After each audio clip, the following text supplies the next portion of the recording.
झारखंड में नगर निकाय चुनाव की सुगबुगाहट शुरू हो चुकी है। हाई कोर्ट ने सरकार को निर्देश दिया है कि अगले 12 सप्ताह के अंदर चुनाव के डेट की घोषणा कर दे, यानी कि अगले 12 सप्ताह के अंदर चुनावों की घोषणा हो जाएगी। ऐसे में उम्मीद की जा रही है कि अप्रैल तक नगर निकाय चुनावों की घोषणा हो जाएगी। अब ये चुनाव जो है दलीय आधार पे होंगे या नहीं होंगे, अभी इसके बारे में कोई स्थिति स्पष्ट नहीं हो पाई है।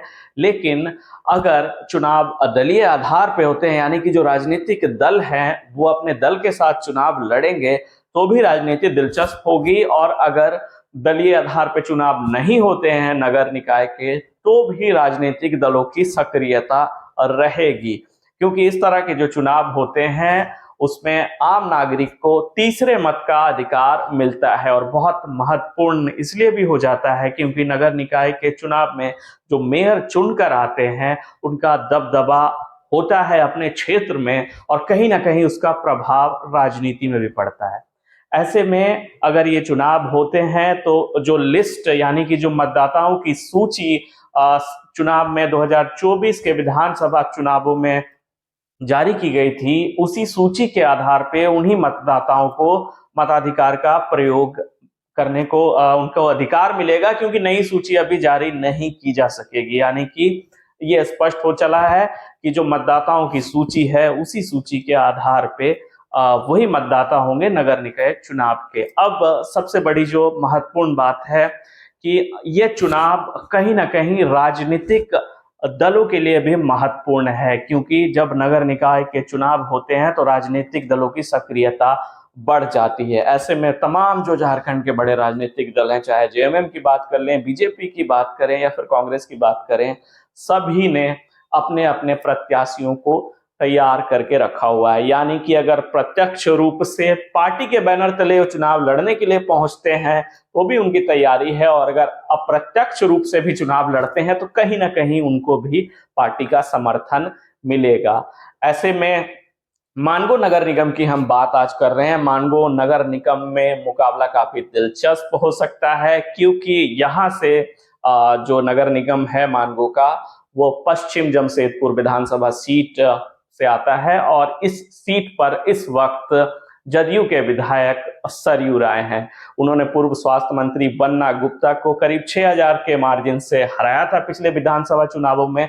उसके बाद ये चुनाव इसलिए भी दिलचस्प हो जाता है कि अगर फिर से नगर निकाय के चुनाव जिसकी संभावना है कि अप्रैल में घोषणा हो जाएगी, वो चुनाव लड़ने की तैयारी में ये दोनों अपने अपने समर्थकों के साथ आते हैं। हालांकि आमने सामने तो ये नहीं हो पाएंगे, लेकिन कहीं ना कहीं इनके समर्थन में जो इनके कार्यकर्ता है या सहयोगी है वो चुनाव लड़ेंगे, और अप्रत्यक्ष रूप से इनका समर्थन उनको प्राप्त होगा। इसको लेकर के सरयू राय ने एक बैठक भी की। सरयू राय ने अपने तमाम प्रतिनिधियों को कहा कि आने वाले नगर निकाय चुनाव को हमें दमखम के साथ लड़ना है, अपनी उपस्थिति दर्ज करानी है। इसके लिए आप लोग जो है क्षेत्र में जाएं और जो लोगों के बीच जन समस्या है उसको सुने, उसका निराकरण करने का प्रयास करें। यानी कि सरयू राय ने तैयारी पूरी कर ली है। दूसरी तरफ बन्ना गुप्ता की बात करें तो जब ये चुनाव की घोषणा पहले भी एक बार हो चुकी थी विधानसभा चुनावों के पूर्व, तो उस समय चर्चा थी कि बन्ना गुप्ता की धर्मपत्नी सुधा गुप्ता मेयर का चुनाव लड़ सकती हैं मानगो नगर निगम से, और चर्चाएं थी और इस तरह के प्रयास भी हो रहे थे। लेकिन फिर ये चुनाव टल गया और ऐसे में उनका नाम कहीं से गुम हो गया।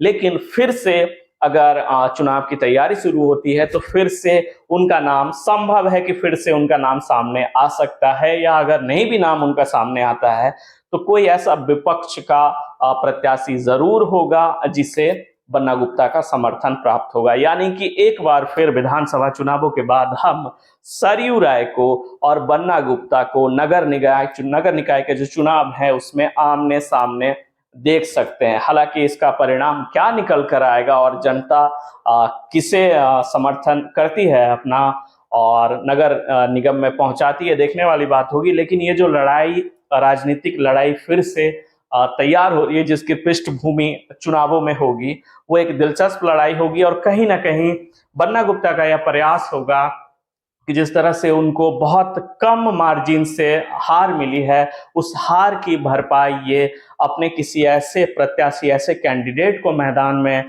खड़ा करें ताकि वो चुनाव को जीत पाए। और कहीं ना कहीं उन्होंने जो ये सीट गंवाई थी पश्चिम जमशेदपुर की, इस सीट की भरपाई इस चुनाव को जीतकर वो कर पाए।